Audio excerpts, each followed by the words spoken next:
Look down at what you're wearing right now. You probably picked it based on weather, maybe style, maybe what was clean. It feels like the most ordinary thing in the world. But the real reason your ancestors started covering their bodies has almost nothing to do with warmth. And when you find out what it actually is, the clothes on your back will never feel quite the same. Here's what you think you know. Humans were cold. They killed animals. They wore the skins. Simple. Practical. Done. That's the version in every textbook. It makes perfect sense. And it is almost certainly wrong. The problem starts with timing. For most of human prehistory, your ancestors lived in Africa. Not the cold, harsh Africa of the distant north. Equatorial Africa. Hot, humid, sun-drenched Africa. The kind of place where animal skins would have been a liability, not a luxury. So why would early humans start wrapping themselves in thick pelts in a climate that could kill you with heat exhaustion? They wouldn't. And for a long time, that question had no good answer. Then scientists started looking at lice. In 2003, a researcher named Mark Stoneking at the Max Planck Institute for Evolutionary Anthropology did something almost absurd. He used the DNA of human body lice to figure out when clothing was invented. His logic was elegant. Body lice, the kind that live in fabric, not hair, are a different species from head lice. They evolved specifically to inhabit clothing. So if you can date when body lice diverged from head lice, you can estimate when humans first gave them a home to live in. When Stoneking and his team ran the numbers, they landed on a date somewhere between 83,000 and 170,000 years ago. Not 2 million years ago, not even 500,000. Roughly 100,000 years before the present. That is a very specific and very recent number. And it creates a problem, because by that point, your ancestors had already had modern human brains for tens of thousands of years. They had complex tools. They had symbolic thinking. They were, by most measures, cognitively you. So they weren't wearing clothes because they needed to figure out how to sew. They had figured that out long before. Something else triggered the shift. A separate line of research points directly at what that trigger was. In 2004, anthropologist Nina Jablonski published a landmark study on the evolution of human skin. Her argument was this: when your ancestors lost their body hair, which happened somewhere around 1.2 to 1.7 million years ago, they simultaneously evolved deeply pigmented skin. Melanin. Dark skin is not a later adaptation. It is the ancient default.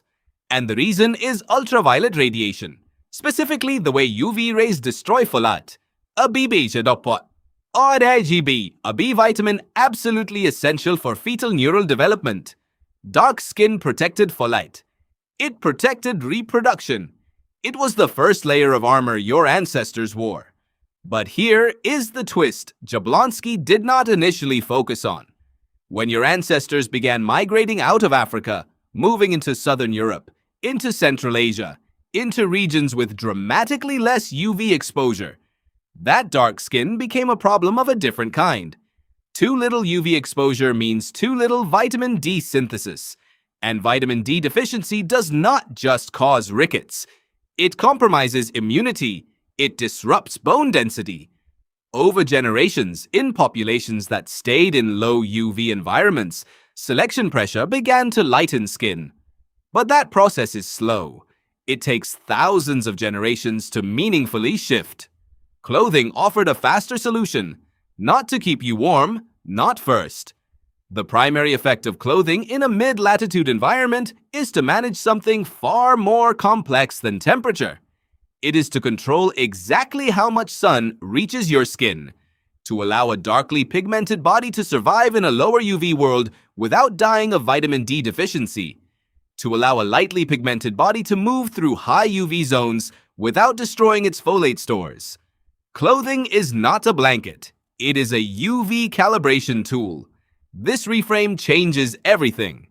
You did not inherit the habit of dressing your body from shivering Ice Age survivors huddled in caves.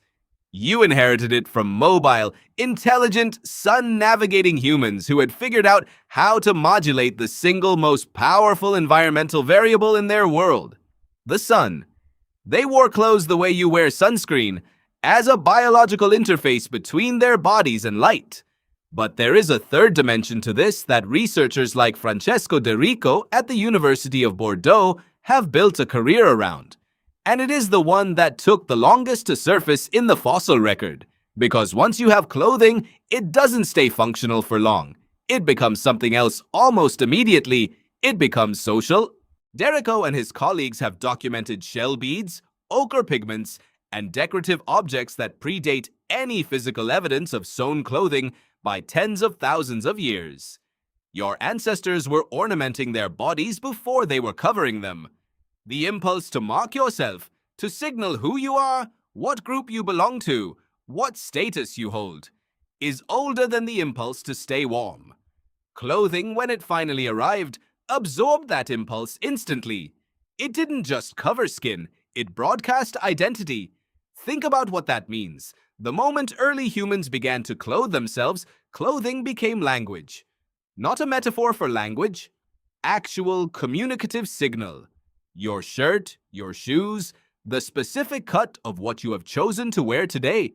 These are direct descendants of a 100,000-year-old system of broadcasting. Every morning, without thinking about it, you participate in one of the oldest forms of human communication that exists. And there is one more layer that almost nobody talks about.